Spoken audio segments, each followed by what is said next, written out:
kan partner dagangnya Indonesia itu paling besar adalah China ya. China itu kan mereka banyak import komoditas, batu bara, nikel, timah, CPO, itu lumayan signifikan. Nah, ketika ibaratnya tensi antara China dan juga Amerika itu sebenarnya semakin turun, itu akan jadi katalis positif sebenarnya dari sisi China akan bisa lebih ekspansi, Pak. Manufaktur mereka akan lebih digenjot. Ketika manufakturnya ini bisa lebih ditingkatkan, itu akan positif sebenarnya buat Indonesia karena bisa dibilang harga komoditasnya akan bagus. Jadi karena China ini adalah partner dagang paling besar buat Indonesia. Jadi itu menurut kita jadi katalis positif sih Pak ya. Oke.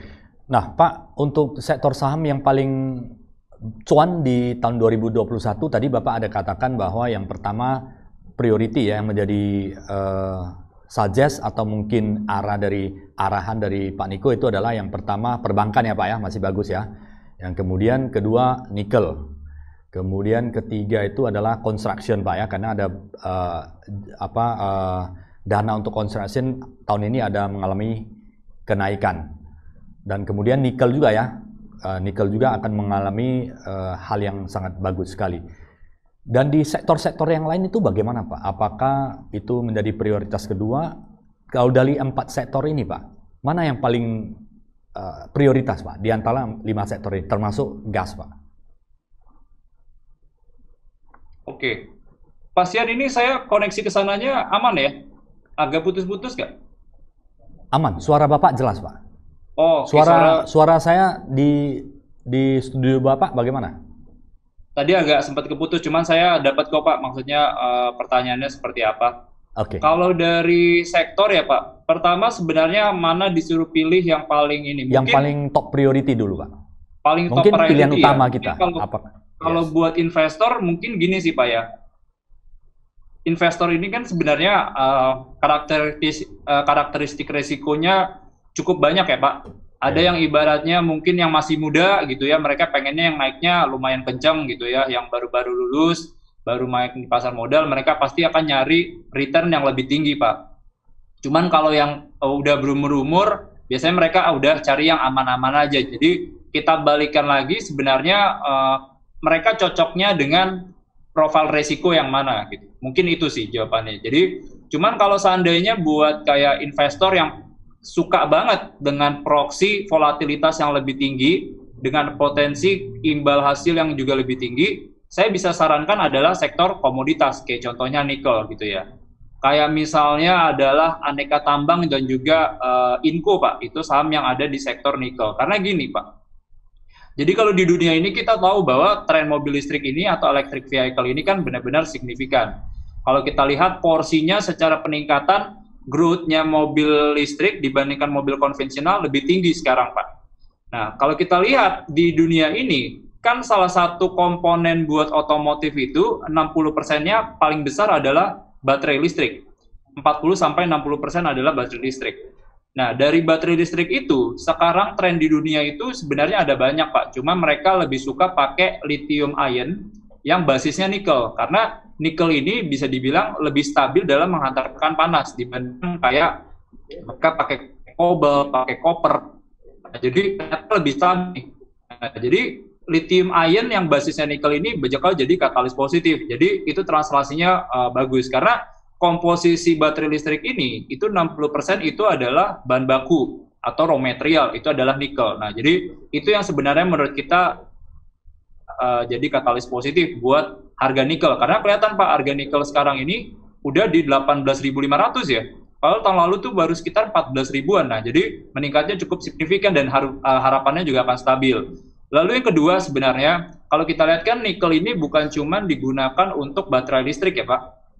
Ini digunakan untuk modelnya adalah buat baja, dilapis itu biasanya pakai nikel. Nah, kalau kita lihat tren buat industri baja, khususnya di China ya, itu lagi meningkat signifikan, Pak. Nah, jadi permintaan buat baja ini akan mendorong juga buat permintaan nikel. Jadi, nikel mungkin ada 2 kategori sih, kelas 1 sama kelas 2. Nah, kelas 1 ini yang biasa digunakan buat baja, kelas 2 yang buat baterai listrik. Nah, jadi kalau aktivitas ini bakal bagus, ini bakal positif sebenarnya buat harga nikelnya ya. Jadi, ini menurut kita jadi katalis positif sih, Pak. Jadi, buat investor-investor yang sebenarnya mereka lebih suka return yang lebih tinggi, itu bisa ambil di nikel sebenarnya, Pak. Lalu yang kedua, kalau investornya itu lebih agak hati-hati atau pengen yang bisa dibilang resikonya lebih minim, itu bisa ambil di sektor perbankan sebenarnya, Pak. Karena kalau kita lihat kan sektor perbankan di tahun lalu itu sangat kena hit ya. Jadi kalau kita lihat kan laba mereka turunnya bisa signifikan, Pak. Bahkan kalau kita lihat tuh turunnya bisa sampai 60%, 70%. Itu bank-bank besar loh, Pak. Belum bank-bank kecil. Karena kenapa? Ketika ibaratnya ekonomi di tahun lalu itu turun, itu translasinya adalah ini sih. Jadi pertumbuhan kreditnya turunnya signifikan. Lalu imbal hasil atau net interest margin atau labanya ya Pak, laba net interest income-nya ini NIM-nya, itu net interest margin-nya itu mengalami tekanan sebenarnya. Karena ada restrukturisasi kredit. Nah, jadi itu nggak akan jadi katalis positif. Nah, tahun lalu itu ketika ada restrukturisasi, biasanya kan bank ini ada melakukan pencadangan ya Pak. Pencadangan itu lagi besar-besarnya di tahun lalu karena kualitas asetnya lagi buruk. Mereka hati-hati nih kalau kita udah restrukturisasi, takutnya banyak yang nggak bisa jalan. Nah, akhirnya mereka melakukan pencadangan signifikan. Pencadangan yang signifikan ini pasti berdampak terhadap laba bersih mereka. Laba bersih mereka itu bisa turun dalam, Pak. Itu kelihatan gini. Nah, di tahun ini gimana? Tahun ini pertumbuhan kredit harapannya lebih bagus. Tadi pagi OJK memperkirakan bisa tumbuh 5-7%. Lalu kalau kita lihat dari sisi likuiditas itu lagi bagus Pak sekarang, karena tahun lalu itu kan bank-bank besar itu sangat kedorong dari sisi mereka punya bisnis digital ya, karena kan orang udah nggak transaksi di cabang, transaksi digital ini meningkat signifikan, itu jadi katalis positif. Apalagi bank-bank yang sebenarnya resikonya besar Pak, bank-bank buku kecil, itu mereka agak hati-hati tuh taruh di bank-bank buku kecil. Akhirnya mereka pindahin sebenarnya dananya ke bank-bank buku besar. Jadi likuiditas ini benar-benar lagi melimpah sebenarnya Pak. Kelihatan bahwa kayak loan to deposit ratio di perbankan itu udah banyak yang di bawah 90%. Nah, jadi itu akan jadi katalis positif. Yang ketiga adalah beban provisi itu tadi. Kalau beban provisinya bisa turun, itu laba perbankan bisa mengalami peningkatan, itu jadi katalis positif sebenarnya buat perbankan. Jadi itu balik lagi sebenarnya ke risk profile masing-masing sih ya Pak Sian ya. Yes, ya jadi sangat tergantung kepada risk profile dan Pak Niko untuk tahun ini diperkirakan akan sangat bagus sekali ya menurut analisis dari Pak Niko, dan kemudian dana dari perbankan itu sangat besar untuk nantinya akan mendukung di sektor real industry. Nah, setelah vaksin COVID-19 ini merata lah untuk seluruh masyarakat Indonesia dan bisnis sudah mulai kembali berjalan normal, Pak. Berjalan normal artinya aktivitas profesional, aktivitas manusia sudah normal walaupun kita masih harus mengikuti protokol kesehatan, artinya sudah normal. Apakah saham ini masih menarik, Pak? Karena kalau bisnis sudah normal, kegiatan sudah normal, pasti beberapa investor, apakah ada kemungkinan nggak mereka akan investasi di sektor real sehingga sektor industri secara sektorial akan naik dan alokasi dana akan berpindah. Bagaimana menurut analisis dari Pak Niko? Iya, setuju Pak. Jadi di 2021 itu adalah harapannya adalah kepercayaan masyarakat itu udah mulai kembali sebenarnya.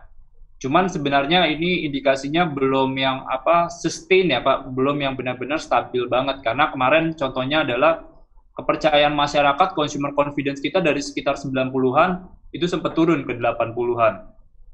Lalu purchasing managerial index juga relatif masih stabil di 50. Kalau kita lihat sebenarnya gini Pak, ketika nanti kita udah mulai divaksin, cuman kan ekspektasinya sebenarnya masih panjang. Kalau hitung-hitungan yang sekarang itu kan sebenarnya kalau hitungan dari Bloomberg itu kita bisa benar-benar baru beres divaksin bisa 10-12 tahun Pak. Jadi kalau kita hari ini baru sekitar 40.000 orang yang divaksin per hari, itu sebenarnya masih sangat lambat dibandingkan targetnya sekitar 400.000 sampai 800.000. Nah, jadi sebenarnya yang sangat penting dilakukan untuk pemerintah adalah menggenjot dari tingkat vaksinasi ini. Jadi harapan kita adalah buat vaksinasi ini bisa 100% beres, itu adalah sesuai dengan target, maksudnya adalah sekitar 18 bulan atau mungkin bisa 2 tahun. Nah, jadi ketika vaccination rate itu udah mulai benar-benar bisa 100%, baru kepercayaan masyarakatnya udah mulai pulih. Cuman sebenarnya pun gini sih Pak, kalau dari sisi walaupun kita udah divaksin belakangan ini, cuman tetap translasi ke aktivitas bisnis itu belum benar-benar pulih. Karena ibaratnya ekonomi kan sebenarnya ada metodologinya adalah ketika mereka udah mencapai posisi yang maksimum employment, sama posisi yang sebenarnya masih di bawah maksimum employment. Nah, kondisi maksimum employment ini sebenarnya sama nih Indonesia sama kayak Amerika.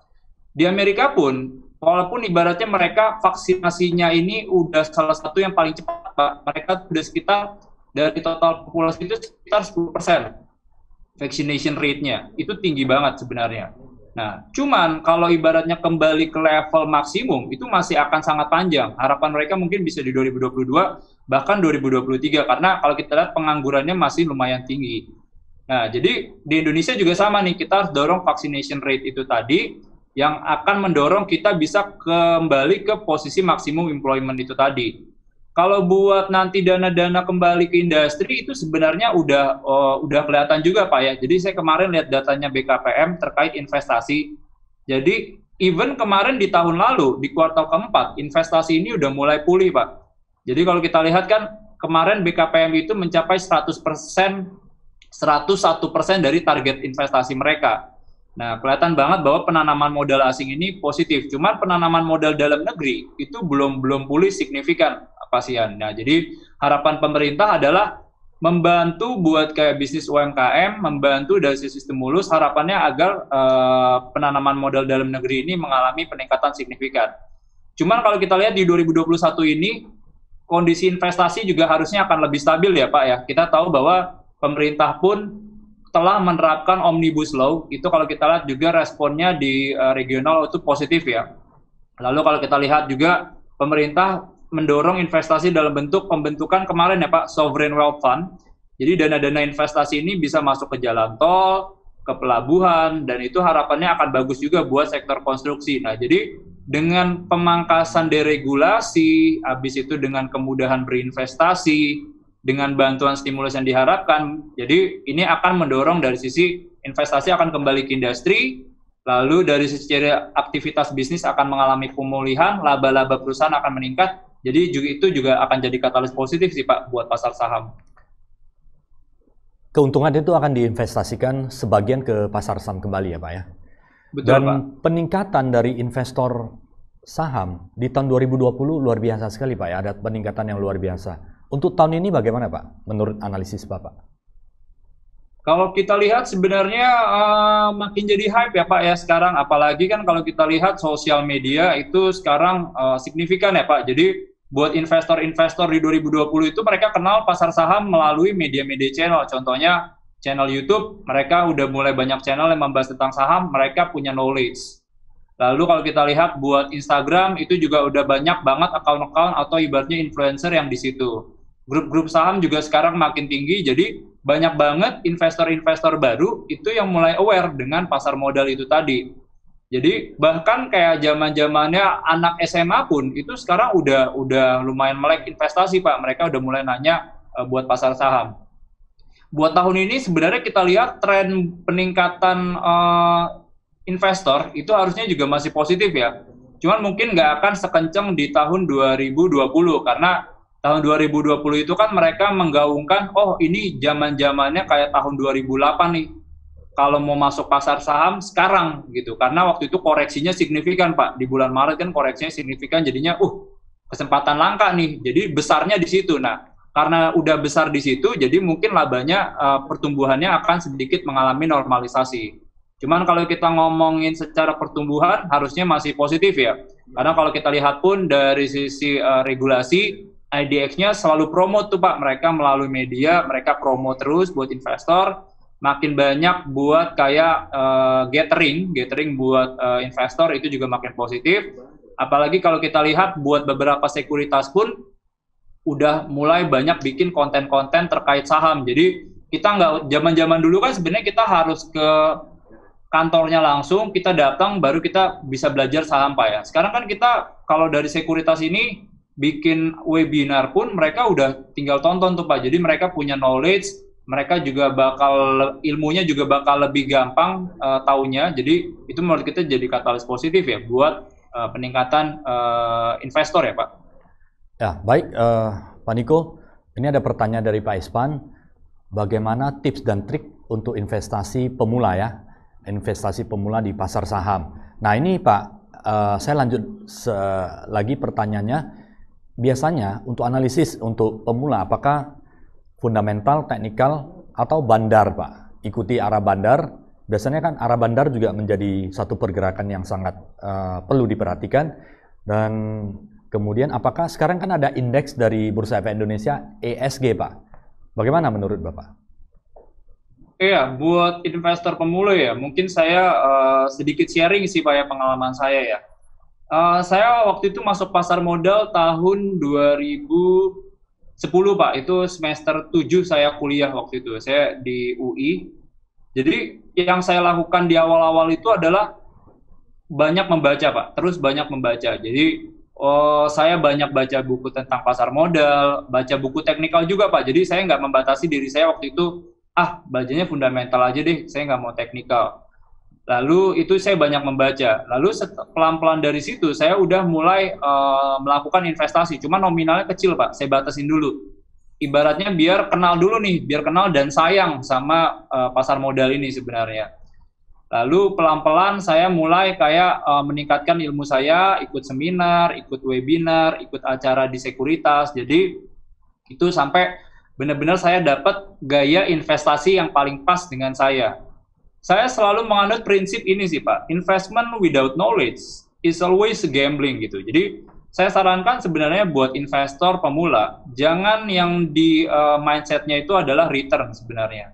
Karena kalau ketika kita mindsetnya return Pak, itu kita bakal ambil sebenarnya saham-saham yang naiknya juga bisa signifikan ya. Kita tahu bahwa kan belakangan lagi rame kayak sebelum-sebelumnya kayak Kimia Farma, Indofarma, IRRA, itu yang sebenarnya volatilitasnya cukup tinggi. Kalau mereka masuknya di timing yang nggak pas, itu kan loss-nya signifikan atau kerugiannya signifikan. Mindset yang harus difokuskan adalah knowledge-nya itu tadi Pak sebenarnya. Jadi ketika mereka punya knowledge tentang pasar modal, mereka tahu nih perusahaan yang mereka investasi itu bergeraknya di bidang apa sih. Jangan sebenarnya mereka masuk suatu perusahaan, cuman mereka nggak tahu bisnisnya apa. Karena apa Bapak beli saham ini? Katanya sih mau diangkat ke segini gitu. Nah itu menurut saya mindset yang sebenarnya lumayan salah. Jadi paling penting adalah knowledge-nya itu tadi Pak. Jadi knowledge-nya itu bisa banyak sih. Intinya kita tahu beli saham itu tuh karena apa. Nah, kalau buat perusahaan yang pemula, saya sarankan sih sebenarnya lebih yang nggak berisiko aja dulu Pak. Maksudnya kita bisa masuk ke perusahaan-perusahaan yang sebenarnya masuk kategorinya adalah LQ45. Karena kalau LQ45 ini kan bisa dibilang mereka punya likuiditas, mereka punya fundamental yang relatively stable ya Pak dibandingkan saham-saham yang small cap sebenarnya. Karena takutnya sekarang kan investor ini banyak saham-saham yang modelnya itu likuiditasnya lagi tinggi, bisa sampai miliar-miliaran, terus tiba-tiba kering Pak. Takutnya kita bisa beli, nggak bisa jual. Nah itu sangat penting dilihat likuiditas itu tadi. Dan kalau kita lihat di saham-saham LQ45 itu sebenarnya proksinya masih positif. Nah jadi kalau misalnya pendekatan investasinya kan tadi Pak Sian bahas ada 4 ya, ESG, lalu technical, lalu dari sisi fundamental dan juga bandar. Kalau bandar saya kayaknya ilmunya belum nyampe situ nih Pak. Saya masih belum terlalu jago kalau itu. Kalau dari fundamental itu penting Pak. Fundamental yang penting adalah dari saya komposisi perusahaan ini sebenarnya masih make money sebenarnya atau masih profit. Lalu kalau kita bisa dibilang juga kita bisa masuk saham-saham yang sebenarnya valuasinya yang relatif murah. Jadi jangan masuk saham yang tiba-tiba valuasinya price to book-nya bisa 50 kali, atau 30 kali, atau di atas 10 kali, itu udah mahal banget. Atau saham-saham yang dengan kategori price earnings ratio itu bisa sampai 50 kali, 100 kali. Jadi, lihat juga nih, valuasinya mahal apa enggak sebenarnya. Terus lihat juga fundamentalnya Pak, simple-simpelnya dulu ya, fundamentalnya kuat apa enggak, tingkat hutangnya tinggi atau enggak. Lalu kalau kita pertumbuhan labanya, trennya positif apa enggak gitu. Habis itu dia punya corporate governance yang bagus atau enggak. Nah, jadi itu dari sisi fundamental. Kalau dari technical, mungkin simple-simpelnya adalah kalau misalnya fundamental itu selalu what stock to buy. Saham apa sih yang akan kita pilih? Kalau technical adalah when to buy, Pak. Timingnya sebenarnya apa? Jadi biasanya investor bisa masuk saham-saham yang sebenarnya garisnya lagi uptrend gitu. Kadang kalau investor kan kadang sering mencoba ya Pak, ibaratnya saham lagi downtrend, mereka ini kayaknya bentar lagi akan balik nih. Nah itu biasanya kalau kayak gitu agak berisiko sih, karena bisa dibilang trennya tuh lagi ke bawah. Nah jadi itu jangan coba dilawan sebenarnya. Jadi technical ini akan sangat membantu dari sisi timingnya. ESG itu sebenarnya buat investor pemula mungkin menurut saya nggak terlalu jadi prioritas ya Pak, karena ESG sekarang ini lebih banyak diadopsi oleh perusahaan-perusahaan investasi di luar negeri, Pak. Jadi kalau mereka melihat mereka punya environmental yang bagus, punya sosial yang bagus, punya governance yang bagus, mereka biasanya akan lebih prefer ke sektor tersebut gitu. Cuman kalau buat di investor lokal, khususnya aset manajemen, belum banyak yang mengadopsi ESG ini sebenarnya. Nah, jadi mungkin itu saran saya sih ya, Pak Sian ya. Oke. Baik, Pak Niko, terima kasih paparan yang luar biasa sekali. Kita sudah mendekati di akhir acara, tidak terasa sudah mendekati 1 jam, Pak. Nah, ini pertanyaan terakhir, Pak. Tips dan triks untuk 2021 agar bisa sukses di pasar saham. Seperti apa, Pak Niko? Silakan. Tips and trick ya, waduh, ini pertanyaan yang sangat berat nih Pak. Karena saya pun, saya udah 10 tahun Pak di pasar modal, cuman buat posisinya pun saya pun masih bisa rugi gitu. Cuman kalau dari saya adalah pertama gini sih, alokasi aset itu adalah yang paling penting Pak. Alokasi aset itu menunjukkan bahwa ketika ekonominya lagi bagus, kita bisa agresif ke pasar saham. Ketika ekonomi lagi buruk, kita bisa lebih agresif ke obligasi. Nah, jadi itu sebenarnya. Jadi saya akan sangat banyak baca dari sisi regional Pak. Jadi ada berita apa nih yang buruk? Kalau ibaratnya ada berita buruk kayak misalnya tensi antara US sama Irak kemarin lagi tinggi, itu jadi katalis negatif. Biasanya pasar saham akan turun. Nah, jadi di situ pun investor bisa, ini kayaknya hati-hati nih. Jadi itu dari saya. Lalu yang kedua paling penting buat saya adalah knowledge itu tadi Pak ya. Jadi kita benar-benar pelan-pelan investasi di perusahaan yang kita tahu gitu. Jadi kita jangan investasi di perusahaan yang kita nggak terlalu familiar, nggak tahu harapannya cuman returnnya ini tinggi, katanya mau diangkat. Jadi pengetahuan itu atau knowledge itu adalah penting. Ketiga sebenarnya manajemen risiko Pak. Ini yang menurut saya paling penting di antara yang lain. Jadi sebenarnya gini sih, kalau dari saya pengelolaan itu selalu dibentuk dari sisi 3 sih Pak. Pemilihan alokasi asetnya seperti apa, pemilihan sektornya seperti apa, lalu pemilihan sahamnya seperti apa. Ketika kondisinya, saya lihat positif nih, pasar saham bagus, berarti bobotnya kita bisa tinggi, misalnya 70%. Kita bakal pilih nih, sektor-sektor apa sih yang sebenarnya bagus? Kayaknya kalau sektor retail agak bahaya, karena kalau kita lihat aktivitas dari sisi retail, kayak mall itu belum beraktivitas secara penuh. Nah, itu agak hati-hati sebenarnya, kita agak jauh-jauhi. Lalu kalau kita lihat contohnya batu bara juga agak hati-hati, karena misalnya tren harga batu bara ini bakal turun, karena semuanya banyak shifting ke renewable energy. Berarti kita nggak ambil nih 2 sektor itu. Yang bagus kita ambil Pak. Jadi setelah dari itu kita melakukan pembobotan. Nah, kalau setelah dari pemilihan sektor, kita bisa lari lagi buat ke pemilihan saham. Nah, cuman kalau saya dari satu saham itu maksimal itu bisa 10% Pak, maksimal. Jadi ketika ibaratnya melakukan investasi ini kan bisa salah. Saya pun bisa salah Pak ketika melakukan keputusan investasi.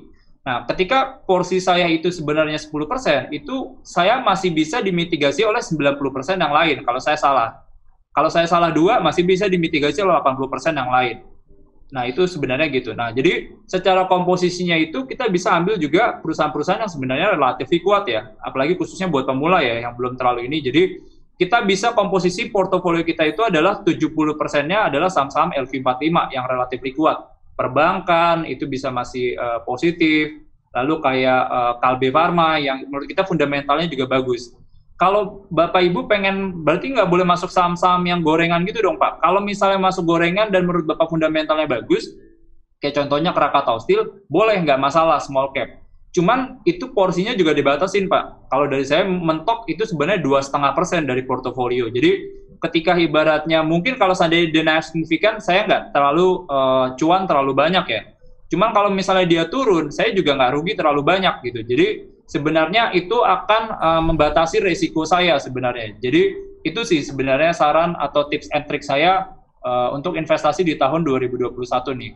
Dan yang terakhir mungkin ya sering baca-baca riset report dari Panin Sekuritas nih Pak, karena kan Pak Darmin ini juga udah sangat expert ya buat pasar modal, jadi bisa saling berdiskusi atau sering baca Tribun News juga ya Pak ya, buat baca-baca tentang informasi di pasar modal. Ini yang menurut saya lebih penting sih. Selalu perkuat knowledge terkait investasinya. Mungkin itu ya Pak. Baik Pak Niko, terima kasih sharing paparannya yang sangat menarik ya. Semoga sharing Pak Niko hari ini dari Panin Sekuritas akan memberikan gambaran kepada para Tribuners semuanya. Semoga kita bisa lebih bijak, lebih baik lagi sesuai dengan saran Pak Niko. Dan tentunya sukses selalu untuk Panin Sekuritas dan Pak Niko ya. Salam sehat dan sukses selalu. Terima kasih atas waktunya Pak Niko. Sampai jumpa di kesempatan yang lain. Thank you Pak Niko. Thank you. Thank you semua. Thank you. Pasien. Thank you Tribun News. Terima kasih. Sampai Sampai jumpa kembali di kesempatan yang lebih baik lagi. Terima kasih.